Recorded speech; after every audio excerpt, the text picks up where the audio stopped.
જય શ્રી કૃષ્ણ. રાધે રાધે. મારી યુટ્યુબ ચેનલમાં તમારું હાર્દિક સ્વાગત છે.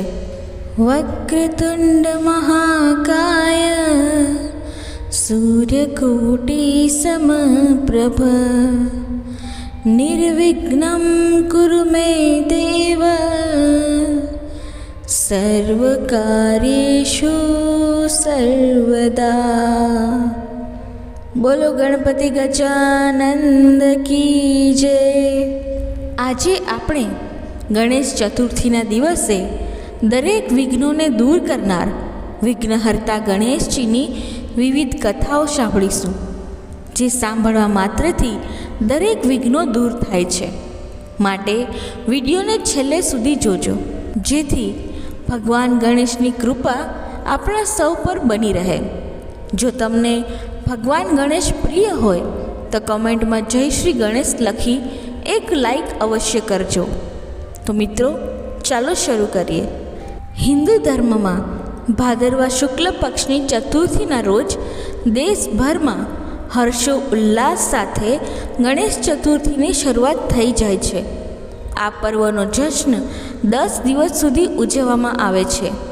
ગણેશ ચતુર્થી પર ઢોલ નગારા સાથે ગણેશજીનું ભવ્ય સ્વાગત કરવામાં આવે છે અને ઘરમાં ભગવાન ગણેશની પ્રતિમા સ્થાપિત કરવામાં આવે છે. એની સાથે જ વિધિ વિધાનથી દરેક દિવસ પૂજા અર્ચના થાય છે. 10 દિવસ સુધી ધૂમધામથી ગણેશ ચતુર્થી ઉજવવામાં આવે છે અને અનંત ચૌદસના દિવસે ગણેશજીને વિદાય આપવામાં આવે છે. ગણેશ ચતુર્થીના દિવસે શુભ મુહૂર્તમાં ભગવાન ગણેશની મૂર્તિની સ્થાપના કરવાથી શુભ ફળ મળે છે અને ભક્તોની તમામ મનોકામનાઓ પૂર્ણ થાય છે. તેથી તમારે પણ ગણેશજીની સ્થાપના કરતી વખતે શુભ મુહૂર્તનું ખાસ ધ્યાન રાખવું જોઈએ. તમને જણાવી દઈએ કે આ વર્ષે ભગવાન ગણેશની મૂર્તિ સ્થાપિત કરવાનું શુભ મુહૂર્ત વૈદિક પંચાંગ અનુસાર આ વર્ષે ભાદરવો શુક્લ પક્ષની ચતુર્થીની શરૂઆત 7 સપ્ટેમ્બર સવારે 11:03 શરૂ થશે અને સપ્ટેમ્બરે બપોરે 1:34 પર સમાપ્ત થશે. માટે ઉદયાતિથિ પ્રમાણે 7 સપ્ટેમ્બરે ગણેશ ચતુર્થી ઉજવાશે.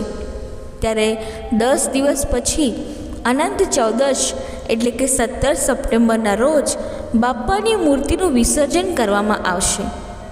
આ શુભ સમયે તમે તમારા ઘરમાં ગણપતિ બાપ્પાની સ્થાપના કરી શકો છો. હિન્દુ ધર્મમાં ભગવાન શ્રી ગણેશ સૌપ્રથમ પૂજનીય દેવતા છે. કોઈ પણ શુભ કાર્ય શરૂ કરતાં પહેલાં વિધિ વિધાન મુજબ ભગવાન ગણેશની પૂજા કરવામાં આવે છે. માન્યતા અનુસાર જો ભગવાન ગણેશની પૂજા વિધિ પ્રમાણે કરવામાં આવે તો તે ભક્તોની પરેશાનીઓ દૂર કરે છે. શિવ પુરાણમાં એક કથા છે કે એકવાર માતા પાર્વતી સ્નાન કરવા માટે જઈ રહ્યા હતા. એ સમયે તેમણે પોતાના મહેલમાંથી એક બાળકને ઉત્પન્ન કર્યો અને ઘરનો પહેરેદાર બનાવીને એ બાળકને કહ્યું કે મારા આવતા પહેલાં કોઈ ઘરમાં પ્રવેશ ના કરે. થોડીવાર પછી શિવજીએ જ્યારે ઘરમાં પ્રવેશ કરવા માંગ્યો તો બાળકે તેમને રોકી લીધા, જેના પર શિવજીએ ક્રોધિત થઈને બાળક સાથે ભયંકર યુદ્ધ કર્યું, પણ સંગ્રામમાં તેને કોઈ પરાજિત ન કરી શક્યું. તેથી ભગવાન શંકરે ગુસ્સામાં ત્રિશૂલથી એ બાળકનું માથું ધડથી અલગ કરી દીધું. જ્યારે માતા પાર્વતીએ આવીને જોયું તો તે ક્રોધિત થઈ ગયા અને તેમણે પ્રલય કરવાનું નક્કી કર્યું. ભયભીત દેવતાઓએ દેવઋષિ નારદની સલાહ પર જગદંબાની સ્તુતિ કરીને તેમને શાંત કર્યા. શિવજીએ એના ગણોને કહ્યું કે ઉત્તર દિશામાં જે કોઈ પણ પ્રાણી સૌથી પહેલાં મળે તેનું માથું કાપીને લઈ આવો. ભગવાન શંકરના ગણોને એક હાથીનું બચ્ચું મળ્યું. શંકર ભગવાને શુંડ સહિત હાથીના બચ્ચાનું મસ્તક ગણેશજીના ધડ પર લગાવી દીધું અને ગણેશજીને જીવિત કર્યા. માતા પાર્વતીએ ખુશ થઈને એક ગજમુખ બાળકને પોતાના હૃદયે લગાવી લીધું. પણ તેમને એ વાતનું દુઃખ હતું કે લોકો તેમના બાળકને જોઈને મજાક ઉડાવશે. પણ શિવજીએ તેમને દેવતાઓમાં શ્રેષ્ઠ હોવાનો આશીર્વાદ આપ્યો. બ્રહ્મા, વિષ્ણુ, મહેશે એ બાળકને દેવતાઓના અધ્યક્ષના રૂપમાં જાહેર કરીને સૌ પહેલાં પૂજવાનું વરદાન આપ્યું. ભગવાન શંકરે બાળકને કહ્યું, હે ગિરિજાનંદન, વિઘ્ન અવરોધોને નાશ કરવામાં તમારું નામ સર્વોપરી રહેશે. તમે સૌના પૂજ્ય બનીને મારા સમસ્ત ગણોના અધ્યક્ષ થઈ જાઓ. હે ગણેશ્વર, તું ભાદ્રપદ માસના કૃષ્ણ પક્ષની ચતુર્થીના રોજ ચંદ્રમાના ઉદિત થવા પર ઉત્પન્ન થયો છે. આ તિથિમાં વ્રત કરનારા બધા વિઘ્નોનો નાશ થઈ જશે અને તેને બધી સિદ્ધિઓ પ્રાપ્ત થશે. શ્રી ગણેશ ચતુર્થીનું વ્રત કરનારાઓની મનોકામના જરૂર પૂર્ણ થાય છે. ગણેશજીની વ્રત કથા મુજબ એક દિવસ ગણપતિ મહારાજ રિદ્ધિ સિદ્ધિ સહિત આકાશ માર્ગે કૈલાસ તરફ જવા નીકળ્યા. રસ્તામાં ચંદ્રલોક આવતા ચંદ્રએ ગણપતિને જોયા. ગણપતિજીનું મુખ અને પેટ જોઈને ચંદ્ર ખડખડાટ હસવા લાગ્યા અને તેની મશ્કરી કરવા લાગ્યા. આથી ગણપતિજીને ચંદ્ર પર ખૂબ ગુસ્સો આવ્યો અને તેને શ્રાપ આપતા બોલ્યા, ચંદ્ર, તું ખૂબ રૂપાળો છે, એની ના નથી, પણ એથી અભિમાનમાં આવી જઈ અન્યની મશ્કરી ન કરાય. આજે તે મારી મશ્કરી કરી છે, માટે હું તને શ્રાપ આપું છું કે આજે એટલે કે ભાદરવા સુદ ચોથના દિવસે કોઈ તારી સામું નહીં જુએ અને કદાચ કોઈ ભૂલે ચૂકે જોશે તો તેના પર અણધારી આફત આવશે. આ સાંભળી ચંદ્ર ધ્રુજી ઉઠ્યા. તે બીકના માર્યા કમળમાં છુપાઈ ગયા. ચારે કોર અંધકાર છવાતા હાહાકાર મચી ગયો. સ્વર્ગના દેવો બ્રહ્માજી પાસે જઈ ચંદ્રના શ્રાપનું નિવારણ પૂછવા લાગ્યા. બ્રહ્માજી બોલ્યા કે ગણપતિજીનો શ્રાપ કદી મિથ્યા જતો નથી, છતાં પણ હું તમને એના નિવારણનો ઉપાય બતાવું છું. સાંભળો. થોડા દિવસ પછી ભાદરવો મહિનો આવશે. એ મહિનામાં સુદ એકમથી સુદ ચોથ સુધી ચંદ્રએ એ વ્રત કરવાનું રહેશે કે ગણપતિજીની કોઈ પણ ધાતુની કે પંચધાતુની મૂર્તિ બનાવી તેની સ્થાપના કરવી, પછી વિધિવત તેની પૂજા કરવી, નૈવેદ્યમાં લાડુ ધરાવવો. સાંજે ગણપતિજીની મૂર્તિને વાજતે ગાજતે નદી કાંઠે લઈ જઈ જળમાં પધરાવી દેવી. આ દિવસે બ્રાહ્મણોને જમાડી યથાયોગ્ય દાન દક્ષિણા આપવામાં આવે તો ગણપતિજી રીઝે અને ચંદ્રને શ્રાપમાંથી મુક્તિ મળે. ભાદરવો મહિનો બેસતા જ ચંદ્રએ ગણપતિજીની સ્થાપના કરી ગણેશ ચોથનું વ્રત કરવા માંડ્યું. ચંદ્રએ વિધિવત પૂજા કરી પ્રાર્થના કરી કે ગજાનન, મારાથી ભૂલમાં જે કાંઈ બોલાઈ ગયું છે તે કૃપા કરીને ભૂલી જાઓ અને ક્ષમા કરો. હવે આવી ભૂલ નહીં કરું. તમે દયાળુ છો, કૃપા કરીને મને શ્રાપમાંથી મુક્ત કરો. ગણપતિ ચંદ્રની ભક્તિથી ખુશ થયા. તેને દર્શન આપીને બોલ્યા, ચંદ્ર, તું સંપૂર્ણ શ્રાપ મુક્ત તો નહીં થઈ શકે, છતાં હું તારા વ્રતથી ખુશ થઈ શ્રાપ થોડો હળવો કરું છું.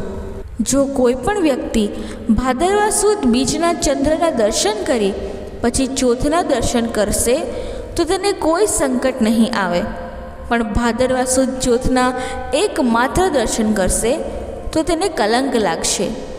વળી આ કલંકને દૂર કરવા માટે કોઈ ગણેશ ચોથનું વ્રત કરશે તો હું તેના પર પ્રસન્ન થઈ તેને સંકટમાંથી મુક્ત કરીશ. હે ગણપતિ દાદા, તમે ચંદ્રને ફળ્યા તેવા સૌને ફળજો. ચાલો જાણીએ કે ગણપતિજીને દુર્વા કેમ ચડાવવામાં આવે છે. દુર્વા એક પ્રકારનું ઘાસ છે જે ગણેશજીની વિશેષ અર્પણ કરવામાં આવે છે. ગણેશજી અને દુર્વાનો સંબંધ અંગે અનલાસુર નામના અસુરની કથા પ્રચલિત છે. કથા પ્રમાણે તમામ દેવતા અને મનુષ્ય અનલાસુરના આતંકથી કંટાળી ગયા હતા. ત્યારે દેવરાજ ઇન્દ્ર તમામ દેવી દેવતા અને પ્રમુખ ઋષિ મુનિઓ મહાદેવ પાસે પહોંચ્યા હતા. શિવજીએ કહ્યું કે આ કામ માત્ર ગણેશજી જ કરી શકે છે. ત્યારબાદ તમામ દેવી દેવતા અને પ્રમુખ ઋષિ મુનિઓ ગણેશજી પાસે પહોંચ્યા હતા. દેવી દેવતા અને તમામ પ્રાણીઓની રક્ષા કરવા માટે ગણેશજી અનલાસુરથી યુદ્ધ કરવા પહોંચ્યા. ત્યારે બંને વચ્ચે ઘમાસાન યુદ્ધ થયું હતું. અનલાસુર પરાજિત નહોતો થઈ રહ્યો. ત્યારે ગણેશજી તેને પકડી ગળે ઉતારી દીધો. ત્યારબાદ ગણેશજીને પેટમાં બળતરા થવા લાગી. ગણેશજીના પેટની બળતરા શાંત કરવા માટે કશ્યપ ઋષિએ દુર્વાની 21 ગાંઠો બનાવી અને ગણેશજીને તેનું સેવન કરવાનું જણાવ્યું. દુર્વા ગ્રહણ કરતાં જ તેમના પેટની બળતરા શાંત થઈ ગઈ. ત્યારથી જ ગણેશજીને દુર્વા ચડાવવાની પરંપરા શરૂ થઈ. હવે જાણીએ કે ગણપતિજી, લક્ષ્મીજી અને સરસ્વતીજી એકસાથે કેમ પૂજાય છે.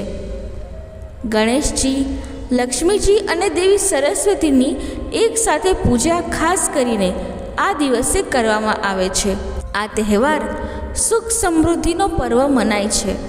આ દિવસે ગણેશજી એટલે બુદ્ધિ, લક્ષ્મીજી એટલે ધન અને સરસ્વતી એટલે જ્ઞાનનું મહત્ત્વ જણાવવા માટે તમામની એકસાથે પૂજા થાય છે. જ્ઞાનનો ઉપયોગ પોતાની બુદ્ધિ પ્રમાણે કરવાથી વ્યક્તિને સુખ સમૃદ્ધિ મળે છે. જે વ્યક્તિ જ્ઞાનનો ઉપયોગ તેની બુદ્ધિ પ્રમાણે કરે છે તો તેને ધન પ્રાપ્તિ થાય છે. હવે ગણપતિજી મૂષક પર કેમ સવારી કરે છે તે જાણીએ. આ અંગે અનેક પૌરાણિક કથાઓ પ્રચલિત છે. તેમાંથી સૌથી વધુ પ્રચલિત કથા પ્રમાણે પ્રાચીન સમયમાં એક અસુર મૂષકના સ્વરૂપે પારાશર ઋષિના આશ્રમમાં પહોંચી ગયો હતો અને તેણે આખો આશ્રમ કોતરીને નષ્ટ કર્યો હતો. આશ્રમમાં તમામ ઋષિઓએ ગણેશજીને પ્રાર્થના કરી કે મૂષકના આતંકનો અંત લાવે. ત્યારે ગણેશજી આશ્રમમાં પ્રગટ થયા. તેમણે મૂષકને વશમાં કરવાના ઘણા પ્રયત્નો કર્યા, પરંતુ મૂષક કાબૂમાં આવ્યો નહીં. છેલ્લે ગણેશજીએ પાસ ફેંકીને મૂષકને કેદ કર્યો. ત્યારે મૂષકે ગણેશજીને મૃત્યુદંડ ન આપવા પ્રાર્થના કરી. ગણેશજીએ તેની પ્રાર્થના સ્વીકારી અને વરદાન માંગવા કહ્યું. મૂષકનો સ્વભાવ કુતુર્ક હોય છે. મૂષકે કહ્યું, મને કાંઈ નથી જોઈતું, તમે જ કંઈ માંગો. ત્યારે ગણેશજી તેના કુતર્ક પર હસ્યા અને કહ્યું કે તું મને કંઈ આપવા જ માંગે છે તો મારું વાહન બની જા.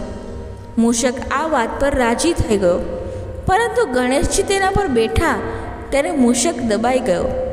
ત્યારબાદ મૂષકે પ્રાર્થના કરી કે ગણેશજી પોતાનો ભાર ઓછો કરે.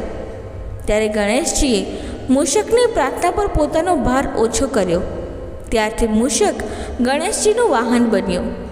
તેનો મનોવૈજ્ઞાનિક પક્ષ એ છે કે ગણેશજી બુદ્ધિના દેવતા છે અને મૂષક કુતર્કનું પ્રતીક છે. કુતર્કને બુદ્ધિ દ્વારા જ શાંત કરી શકાય છે. ચાલો જાણીએ ગણેશજીનો એક દાંત કેમ તૂટ્યો. ગણપતિજીને એક દંત કહેવાય છે, એટલે એક જ દાંત ધરાવનાર. એક દાંત કેવી રીતે તૂટ્યો તેની પ્રચલિત કથા અનુસાર એક દિવસ ભગવાન વિષ્ણુના અવતાર પરશુરામ શિવજીને મળવા કૈલાશ પર્વત પહોંચ્યા.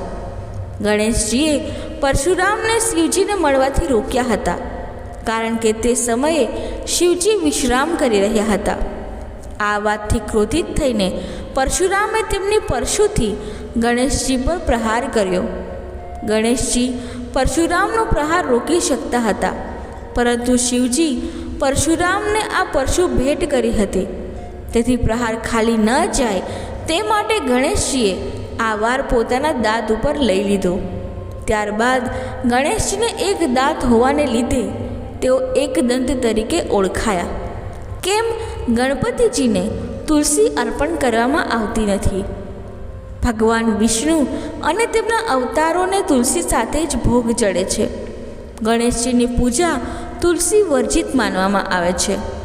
એક પૌરાણિક કથા અનુસાર તુલસીએ ગણેશજી જોડે લગ્ન કરવાની પ્રાર્થના કરી હતી, પરંતુ ગણેશજીએ તુલસી સાથે લગ્ન કરવાની ના પાડી દીધી, જેના કારણે તુલસી ક્રોધિત થયા અને ગણેશજીને 2 લગ્નનો શ્રાપ આપ્યો. આ શ્રાપને લીધે ગણેશજી પણ ક્રોધિત થઈ ગયા અને તેમણે તુલસીને શ્રાપ આપ્યો કે તેમના લગ્ન એક અસુર જોડે થશે. આ સાંભળીને તુલસી દુઃખી થઈ ગયા. તેમણે ગણેશજી પાસે ક્ષમા માંગી. ત્યારે ગણેશજીએ કહ્યું કે તમારા લગ્ન ભલે એક અસુર સાથે થાય, પણ તમે ભગવાન વિષ્ણુને પ્રિય રહેશો, પરંતુ મારી પૂજામાં વર્જિત રહેશો. સૌપ્રથમ ગણેશજીની પૂજા શા માટે કરવામાં આવે છે? ગણેશજી પ્રથમ પૂજ્ય દેવ છે. આ વરદાન શિવજીએ ગણેશજીને આપ્યું છે. એક કથા અનુસાર કાર્તિકેય સ્વામી અને ગણેશજી વચ્ચે શરત લાગી હતી કે સૌપ્રથમ પૃથ્વીનું ભ્રમણ કોણ પૂર્ણ કરશે. કાર્તિકેય સ્વામીનું વાહન મોર છે. કાર્તિકેય મોર વાહન પર સવાર થઈ નીકળી પડ્યા. ગણેશજીએ વિચાર્યું કે તેમનું વાહન તો મૂષક છે, તેને લઈને તે જલ્દી પરત ફરી નહીં શકે. ત્યારે તેમણે માતા પિતાને જ સર્વલોક માનીને શિવજી અને માતા પાર્વતીની પરિક્રમા શરૂ કરી. ગણેશજીની બુદ્ધિ અને માતૃ પિતૃ ભક્તિથી પ્રસન્ન થઈ શિવજીએ તેમને પ્રથમ પૂજ્ય થવાનું વરદાન આપ્યું હતું. ગણેશજીને મોદક અને લાડુ કેમ પ્રિય છે? ભગવાનને મોદક અને લાડુનો ભોગ ધરાવવામાં આવે છે. એકવાર માતા પાર્વતીએ ગણેશજીને ખાવા માટે લાડુ આપ્યા હતા. લાડુ ભગવાનને એટલા પસંદ આવ્યા કે તે તેમનો પ્રિય ભોગ બની ગયો હતો. એક અન્ય કથા પ્રમાણે માતા અનસૂયાએ ગણેશજીને પોતાને ત્યાં ભોજન માટે આમંત્રણ આપ્યું હતું. તે સમયે ગણપતિજી ભોજન કરતા જ જતા હતા, પણ તેમની ભૂખ સંતોષાતી ન હતી, જેથી માતાએ તેમના માટે મોદક બનાવ્યા. મોદક ખાતા જ તેઓ તૃપ્ત થઈ ગયા. તે સમયથી તેમને મોદક ધરાવવાની પ્રથા પ્રચલિત છે. ગણપતિજીની ડાબી અને જમણી બાજુની સૂંઢનું શું મહત્ત્વ છે? જે મૂર્તિમાં ગણેશજીની સૂંઢ જમણી બાજુ હોય છે તેને સિદ્ધિ વિનાયકનું રૂપ માનવામાં આવે છે, જ્યારે ડાબી બાજુએ સૂંઢવાળા ગણપતિ વિઘ્ન વિનાયક કહેવાય છે. સિદ્ધિ વિનાયકને ઘરની અંદર સ્થાપવાની પરંપરા છે. વિઘ્ન વિનાયકને ઘરની બહાર સ્થાપિત કરવામાં આવે છે, જેથી ઘરમાં કોઈ વિઘ્ન પ્રવેશ ના કરે. ઘરમાં સ્થાપવા સીધા હાથ અને સૂંઢવાળા ગણપતિ શ્રેષ્ઠ છે. ગણપતિજીના હાથમાં અંકુશ કેમ છે? 8 દૈત્યોને ગણેશજીએ પરાજિત કર્યા હતા. આ 8 દૈત્ય ખરાબ વસ્તુના પ્રતીક છે. અહંતાસુર અહંકારનું, કામાસુર વાસનાનું પ્રતીક, ક્રોધાસુર ક્રોધનું, માયાસુર માયાનું અને લોભાસુર લોભનું પ્રતીક. આ દરેક દાનવોને ગણપતિજીના અંકુશે કાબૂમાં લીધા હતા. તેનો અર્થ એ થાય છે કે ગણેશજીના દર્શન પૂજન કરવાથી આપણે વાસના, ક્રોધ, માયા અને લોભથી બચી શકીએ છીએ. આપણે પણ આપણા મન પર અંકુશ લગાવીને અભિમાન, વાસના, ક્રોધ, માયા અને લોભ પર કાબૂ મેળવવો જોઈએ. ભગવાન ગણેશના લગ્ન સાથે એક કથા જોડાયેલી છે. ભગવાન ગણેશજીનું મોં હાથીનું અને દાંત તૂટેલો હતો, તેથી તેમના લગ્ન થતા ન હતા. પૌરાણિક કથાઓમાં કહેવામાં આવે છે કે ગણેશજી સાથે લગ્ન કરવા માટે કોઈ કન્યા તૈયાર ન હતી. પોતાના લગ્ન ન થવાથી ભગવાન ગણેશ ગુસ્સે થવા લાગ્યા. ભગવાન ગણેશ જ્યારે અન્ય લોકોના લગ્ન જુએ તો તેમનું મન દુઃખી થઈ જતું. એવું કહેવામાં આવે છે કે પોતાના લગ્ન ન થતા તે વાતથી દુઃખી ભગવાન અન્ય દેવતાઓના લગ્નમાં વિઘ્ન ઊભા કરતા અને આ કામમાં તેની મદદ તેમનું વાહન કરતું હતું. ગણેશજીના આદેશથી મૂષક અન્ય દેવી દેવતાઓના લગ્ન મંડપને નષ્ટ કરી દેતા. તેનાથી અન્ય દેવતાઓના લગ્નમાં અવરોધ ઊભા થતા. આ કારણે તમામ દેવતાઓ અસ્વસ્થ થઈ ગયા અને શિવજી પાસે તેમની ફરિયાદ કરવા આવ્યા. શિવજી પાસે પણ આ સમસ્યાનું સમાધાન નહોતું. તેથી શિવજી અને પાર્વતી દેવી બ્રહ્માજી પાસે ગયા. તેઓ યોગમાં લીન હતા, પરંતુ થોડી વારમાં 2 યોગ કન્યા પ્રગટ થઈ. તેમનું નામ રિદ્ધિ અને સિદ્ધિ હતું. આ બંને બ્રહ્માજીની માનસ પુત્રી હતી. બંને પુત્રી સાથે બ્રહ્માજી ગણેશજી પાસે પહોંચ્યા. તેમણે બંનેને શિક્ષા આપવા કહ્યું. આ વાત માટે ગણેશજી પણ તૈયાર થઈ ગયા. જ્યારે પણ ગણેશજી પાસે કોઈના વિવાહની સૂચના આવતી તો રિદ્ધિ અને સિદ્ધિ તેમનું ધ્યાન ભટકાવતી અને લગ્ન સુખરૂપ પાર પાડતા. એક દિવસ ભગવાન ગણેશ આ બધું જ સમજી ગયા. જ્યારે મૂષકે પણ ભગવાન ગણેશને કહ્યું કે દેવતાઓના લગ્ન અવરોધ વિના પૂર્ણ થયા છે, ત્યારે ગણેશજી ગુસ્સે થયા. તે સમયે બ્રહ્માજી રિદ્ધિ સિદ્ધિ સાથે પ્રગટ થયા અને તેમની બંને માનસ પુત્રીઓ સાથે લગ્ન કરવાનો પ્રસ્તાવ ગણેશજી સમક્ષ મૂક્યો. આ રીતે ગણેશજીના લગ્ન રિદ્ધિ અને સિદ્ધિ સાથે થયા. હિન્દુ ધર્મમાં તમામ દેવતાઓનું પોતાનું આગવું મહત્ત્વ અને સ્થાન છે. મા લક્ષ્મીને ધનની દેવી કહેવામાં આવે છે.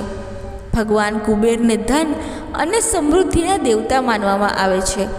અને આ તમામ દેવતાઓમાં ભગવાન શ્રી ગણેશજીનું સ્થાન પહેલું છે. શ્રી ગણેશને પ્રથમ પૂજવામાં આવે છે. તેમને કરેલા ચમત્કારની કથાઓ દરેક ભક્તો જાણતા જ હોય છે. અને આજે આવી જ એક દંતકથા અહીં જણાવવા જઈ રહ્યા છીએ. જ્યારે ભગવાન કુબેરને તેમની અઢળક સંપત્તિ પર ઘમંડ હતો, ત્યારે ગણેશજીએ કેવી રીતે તેમનું અભિમાન તોડી નાખ્યું હતું. આવો જાણીએ આ ભક્તિ કથાનો મહિમા. આ દંતકથા અનુસાર એકવાર કુબેરને એ હકીકત પર અહંકાર થયો કે તેની પાસે 3 લોકમાં સૌથી વધુ સંપત્તિ છે. પોતાની શ્રીમંતાઈ બતાવવા માટે કુબેરે બધા દેવતાઓને પોતાના ઘરે તહેવારમાં આવવા નિમંત્રણ આપ્યું. સૌપ્રથમ કુબેર આમંત્રણ લઈને કૈલાશ પહોંચ્યા, જ્યાં તેમણે ભગવાન શિવને તેમના પરિવારને ભોજન સમારંભ માટે આવવા આમંત્રણ આપ્યું. કુબેરની આ મનસા ભગવાન શિવ જાણી ગયા હતા. તેના આમંત્રણ પર શિવજીએ કહ્યું કે તેમની જગ્યાએ તેમનો પુત્ર ગણેશ અવશ્ય આવશે. પર્વમાં કુબેરે સોના અને ચાંદીના થાળીઓમાં વાનગી પીરસી. બધા દેવતાઓ ભોજન કર્યા પછી ત્યાંથી ચાલ્યા ગયા.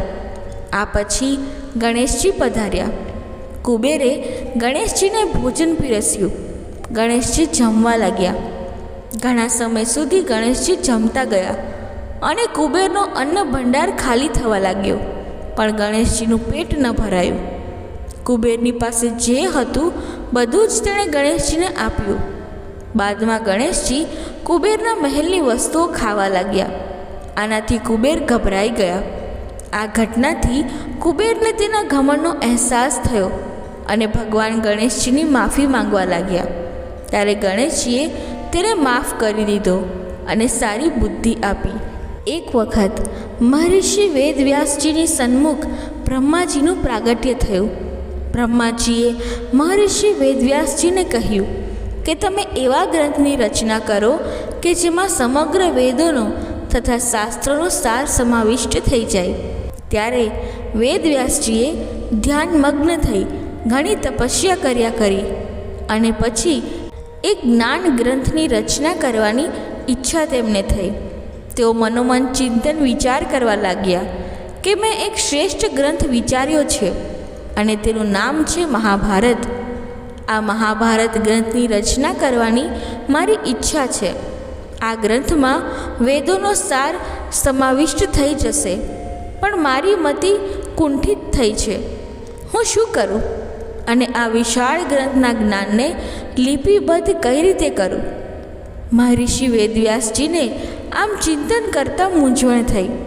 ત્યારે બ્રહ્માજીએ મહર્ષિને લોક કલ્યાણની ભાવના જોઈ ભગવાન વેદવ્યાસજી સમક્ષ પ્રગટ થયા અને કહ્યું કે કાવ્યસ્ય લેખનાર્થાય ગણેશ સન્મૃત્યાય મુનિ, અર્થાત તમે ભગવાન ગણેશજીનું સ્મરણ કરો અને ભગવાન ગણેશ લહ્યા બને તો તમે આ કાર્ય નિર્વિઘ્ને સંપન્ન કરી શકશો.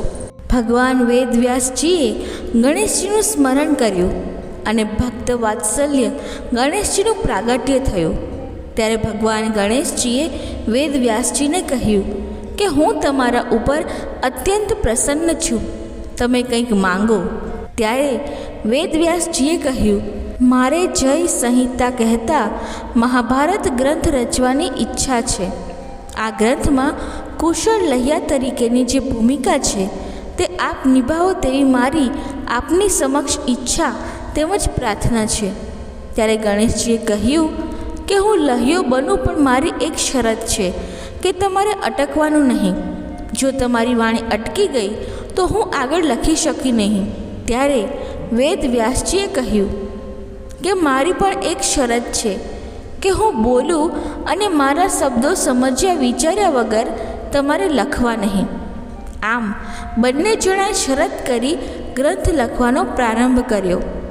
આમ ભગવાન વેદવ્યાસજી અને ગણેશજીની અનુકંપાથી સમગ્ર વિશ્વને મહાભારત જેવો પુણ્યતમ ગ્રંથ સાગર જગતને પ્રાપ્ત થયો. વળી કહેવામાં આવ્યું છે કે જે મહાભારત ગ્રંથમાં છે તે બધે જ છે, જે મહાભારત ગ્રંથમાં નથી તે બીજે ક્યાંય નથી.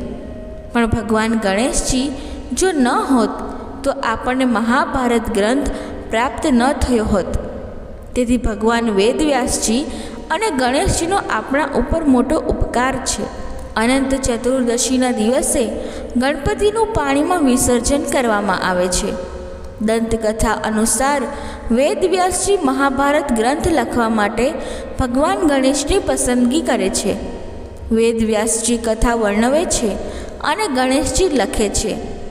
વેદવ્યાસજી કથા સાંભળતા સાંભળતા આંખો બંધ કરી દે છે અને 10 દિવસ સુધી સતત વાર્તા કહેતા રહે છે. ગણેશજી સતત તે કથાઓ લખે છે. તેનાથી ગણેશજીના શરીરનું તાપમાન ખૂબ વધી જાય છે. ત્યારે વેદવ્યાસજી તળાવમાં ગણેશજીને સ્નાન કરાવે છે. ત્યારથી જ ગણેશ વિસર્જનની પ્રથા શરૂ થઈ ગઈ હતી. વરાહ પુરાણ મુજબ સ્વયં ભગવાન શંકરે પંચતત્વોને ભેગા કરી ગણેશજીનું સર્જન કર્યું હતું. ભગવાન શંકર ગણેશજીને અત્યંત સુંદર અને આકર્ષક બનાવવા માંગતા હતા. જ્યારે એક સુંદર અને આકર્ષક ગણેશજીનું સર્જન થયું તો દેવતાઓમાં ગણેશજીના રૂપને લઈને ઈર્ષ્યા પેદા થવા લાગી. દેવતાઓને લાગતું હતું કે હવે બધી જગ્યાએ ગણેશજી જ આકર્ષણનું કેન્દ્ર બનશે. આથી દેવતાઓની વાતોનો તકાજો મેળવી શંકર ભગવાને ગણેશજીનું પેટ મોટું કર્યું અને માથું ગજાનન જેવું કરી દીધું, જેથી ગણેશજીના સૌંદર્ય અને આકર્ષણને થોડું ઓછું કરી શકાય. બ્રહ્મવૈવર્ત પુરાણ મુજબ પાર્વતીજીની તપસ્યાથી પ્રસન્ન થઈ સ્વયં શ્રી કૃષ્ણએ તેમના ગર્ભથી જન્મ લીધો. પાર્વતીએ સમગ્ર દેવલોકને નવજાત ગણેશને આશીર્વાદ આપવા નિમંત્રણ આપ્યું.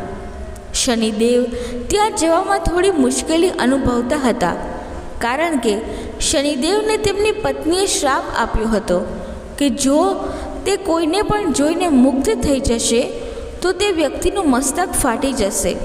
તેમ છતાં શનિદેવ જ્યારે ગણેશજીને આશીર્વાદ આપવા પહોંચ્યા અને ગણેશજી સામે મુગ્ધ ભાવે જોતા જ રહ્યા, તેથી ગણેશજી પર શ્રાપનો પ્રભાવ પડ્યો. પછી દેવતાઓએ હાથીનું મસ્તક લગાવી ગણેશજીને પુનઃ જીવિત કર્યા. બાળકની આકૃતિ જોઈ પાર્વતી ખૂબ જ દુઃખી થયા. આથી દરેક દેવતાઓએ ગણેશજીને પોતાની અનન્ય શક્તિઓ આપી. ઇન્દ્રએ અંકુશ, વરુણે પાશ, બ્રહ્માએ અમૃતત્વ, લક્ષ્મીજીએ રિદ્ધિ સિદ્ધિ અને સરસ્વતીએ સમસ્ત વિદ્યા આપી ગણેશને દેવોમાં સર્વોપરી બનાવ્યા. શંકર ભગવાને ગણેશજીને આશીર્વાદ આપ્યા હતા કે જે વ્યક્તિ કોઈ પણ કાર્યની શરૂઆત કરતાં પહેલાં ગણેશજીની પૂજા કરશે તેના કામમાં કોઈ પણ વિઘ્ન નહીં આવે. આથી ગણપતિને વિઘ્નહર્તા પણ કહેવાય છે. ગણેશજીનું વ્યક્તિત્વ તો આકર્ષક છે જ, પણ તેમનો આકાર અને તેમના અંગો પણ પ્રેરણાદાયી અને ઉપદેશક છે. ગણેશજીનું મોટું માથું કહે છે કે આપણે સારા વિચારો કરીએ, વધારેમાં વધારે શીખીએ, વધારે જ્ઞાન મસ્તકમાં ભેગું કરીએ. મોટું માથું એટલે જ્ઞાનથી ભરપૂર. આપણા દરેક અંગ કરતાં જ્ઞાન મસ્તક મોટું હોવું જોઈએ. ગણેશજીની નાની પણ વેધક અણિયાળી આંખો કહે છે કે આપણે દિશાહીન થવાનું નથી, પણ એકાગ્રતા મેળવી આપણી આંખને માત્ર અને માત્ર લક્ષ્ય પર કેન્દ્રિત કરવાની છે. દરેક કામ ઝીણવટથી કરી બાજ જેવી નજર રાખવી જોઈએ, જેથી સમય પહેલાં સંકટોને નિહાળી શકાય. ગણેશજીના મોટા કાન કહે છે કે સૌનું સાંભળો અને પોતાના બુદ્ધિ ચાતુર્યથી કામ લો. ગણેશજીનું લાંબુ નાક હંમેશા આજુબાજુના વાતાવરણને સૂંઘી પરિસ્થિતિનો અંદાજ મેળવી લે છે. ગણેશજીનું મોટું પેટ કહે છે કે આપણે સારું ખરાબ બધું જ પચાવી જઈએ. સફળતાથી અભિમાન ન આવવું જોઈએ અને નિષ્ફળતાથી હતાશ ન થવું જોઈએ. ગણેશજીનું વાહન ઉંદર પણ તર્ક વિતર્કમાં નંબર 1 છે. તેનું કતરણ દુનિયામાં બેજોડ છે. મૂષકના આ ગુણે જ તેને ગણપતિનું વાહન બનાવ્યો છે. આ જ રીતે ગણેશજીનું આંતરિક રૂપ પણ એટલું જ પ્રેરણાદાયી છે. જ્યોતિષી તેમજ વાસ્તુ સલાહકાર જણાવી રહ્યા છે કે ભગવાન ગણેશની સ્થાપનાના નિયમ શું છે. જો તમે પણ ભગવાન ગણપતિની મૂર્તિની સ્થાપના કરવા જઈ રહ્યા છો તો તેને ઉત્તર પૂર્વમાં સ્થાપિત કરો. ભગવાન ગણેશની સ્થાપના કરતાં પહેલાં જે જગ્યાએ ભગવાન ગણેશની સ્થાપના કરવામાં આવનાર છે તે જગ્યાને સારી રીતે સાફ કરી લેવી જોઈએ. ત્યાં કોઈ અશુદ્ધિ અને કચરો ન હોવો જોઈએ. આ સિવાય આ જગ્યાની આસપાસ ચામડાનો સામાન ન લાવો. ભગવાન ગણેશની સ્થાપના કર્યા પછી દરરોજ સવાર સાંજ તેમની આરતી કરો.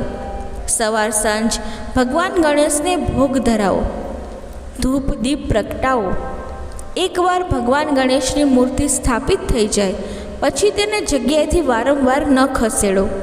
તેને વિસર્જન સમયે જ ત્યાંથી દૂર કરી શકાય છે. ભૂલથી પણ ભગવાન ગણેશને તુલસીના પાન ન ચડાવો. ભગવાન ગણેશને માત્ર દૂર્વા ચડાવવામાં આવે છે. ભગવાન ગણેશની સ્થાપના કરતી વખતે કોઈના મનમાં ખરાબ ભાવના ન હોવી જોઈએ અને ન તો આ દિવસોમાં કોઈ ખોટું કામ કરવું જોઈએ. જો તમે ઘરમાં ભગવાન ગણેશની સ્થાપના કરવા જઈ રહ્યા છો તો ધ્યાનમાં રાખો કે નોનવેજ કે આલ્કોહોલ વગેરે ઘરમાં ન લાવવું જોઈએ, ન તો ઘરની બહાર જઈને આવી પ્રતિશોધક વસ્તુઓનું સેવન કરવું જોઈએ. જો શક્ય હોય તો ગણેશોત્સવ દરમિયાન લસણ અને ડુંગળી ખાવાનું ટાળો. ગણેશજીને બુદ્ધિ અને વિવેકના દેવતા માનવામાં આવે છે. ગણેશ ચતુર્થીના દિવસે દરેક ઘરમાં ભગવાન ગણેશની મૂર્તિ સ્થાપિત કરવામાં આવે છે અને 10 દિવસ સુધી તેમની વિધિ વિધાનથી પૂજા કરવામાં આવે છે. આવા ઘરોમાં ભગવાન ગણેશની કૃપા હંમેશા બની રહે છે અને વ્યક્તિના જીવનમાં આવતી તમામ બાધાઓ દૂર થઈ જાય છે. તેની સાથે જ સુખ, સમૃદ્ધિ અને સફળતાની પ્રાપ્તિ થાય છે. ગણેશ ચતુર્થીના દિવસે કરો આ કામ. ઘરે અથવા પૂજા સ્થાન પર ગણેશજીની સુંદર મૂર્તિ સ્થાપિત કરો. તેને સારી રીતે શણગારો અને પછી તેની સંપૂર્ણ વિધિથી પૂજા કરો. ગણેશ ચતુર્થીના દિવસે ભગવાન ગણેશને તમારા ઘરના ઉત્તર પૂર્વ ખૂણામાં વિધિ પ્રમાણે બિરાજમાન કરો. આ દિશામાં તેમની પૂજા કરવી શુભ માનવામાં આવે છે. ભગવાન ગણેશને લાલ રંગ ખૂબ જ પ્રિય છે, તેથી તેમની પૂજામાં લાલ રંગના વસ્ત્રોનો ઉપયોગ કરો. જેમ કે ગણપતિ બાપ્પાને લાલ રંગના કપડા પર બિરાજમાન કરો અને તેમને લાલ રંગના વસ્ત્રો પહેરાવો. ભગવાન ગણેશની પૂજામાં લાલ રંગના ફૂલ, ફળ અને લાલ ચંદનનો ઉપયોગ અવશ્ય કરો. ભગવાન ગણેશની પૂજામાં દૂર્વા ઘાસ, ફૂલ, ફળ, દીવો, ધૂપ, ચંદન, સિંદૂર અને ભગવાન ગણેશને પ્રિય લાડુ અને મોદક ચડાવો. ગણપતિની પૂજામાં ભગવાન ગણેશના મંત્રનો 10 દિવસ સુધી ઓમ ગંગ ગણપતે નમઃનો જાપ કરો. ગણેશ ચતુર્થીના દિવસે ન કરો આ કામ. ગણેશ ચતુર્થીના દિવસે ભૂલથી પણ તમારા ઘરમાં ગણેશજીની અડધી બંધાયેલી કે તૂટેલી મૂર્તિની સ્થાપના કે પૂજા ન કરો. આમ કરવું અશુભ માનવામાં આવે છે. ભગવાન ગણપતિની પૂજામાં ભૂલથી પણ તુલસીના પાન કે કેતકીના ફૂલનો ઉપયોગ ન કરવો જોઈએ. માન્યતા અનુસાર આવું કરવાથી પૂજાનું ફળ મળતું નથી. ગણેશ ચતુર્થીના દિવસે ઉપવાસ અને પૂજા કરનાર વ્યક્તિએ શરીર અને મન શુદ્ધ રહેવું જોઈએ અને બ્રહ્મચર્યનું પાલન કરવું જોઈએ. ગણેશ ચતુર્થીના દિવસોમાં ભૂલથી પણ તામસિક વસ્તુઓનું સેવન ન કરવું જોઈએ. ગણેશ ચતુર્થી દરમિયાન પરિવારના સભ્યો સાથે ગુસ્સો, વિવાદ કે ઝઘડો ન કરવો જોઈએ. પૂજા વિધિ. ગણેશ ચતુર્થીની પૂજામાં આસન સ્વચ્છ અને શાંત જગ્યાએ રાખો અને ભગવાન ગણેશની મૂર્તિ અથવા ચિત્ર સ્થાપિત કરો. ગંગાજળથી મૂર્તિને શુદ્ધ કરો. ત્યારબાદ ભગવાન ગણેશને રોલી, ચંદન અને ફૂલોથી શણગારો. તેના સૂંઢ પર સિંદૂર લગાવો અને દૂર્વા ચડાવો. ત્યારબાદ ઘીનો દીવો અને ધૂપ પ્રગટાવો. ભગવાન ગણેશને મોદક અને ફળ અર્પણ કરો. પૂજાના અંતે ભગવાન ગણેશની આરતી કરીને અને ઓમ ગંગ ગણપતે નમઃ મંત્રનો જાપ કરીને ભગવાન ગણેશ પાસેથી તમારી ઈચ્છાઓ માંગો. બોલો ગણપતિ બાપ્પા કી જય. મિત્રો, કથા બોલતી વખતે જો મારાથી કોઈ ભૂલ થઈ હોય તો હું માફી માંગુ છું અને આશા રાખું છું કે તમને આ કથા પસંદ આવી હશે. જો તમને આ કથા પસંદ આવી હોય તો વિડીયોને લાઈક કરી ચેનલને સબસ્ક્રાઈબ જરૂરથી કરજો અને કમેન્ટ બોક્સમાં ઓમ ગંગ ગણપતે નમઃ જરૂરથી લખજો. ત્યાં સુધી જય શ્રી કૃષ્ણ. રાધે રાધે. ઓમ નમઃ શિવાય. જય શ્રી ગણેશ.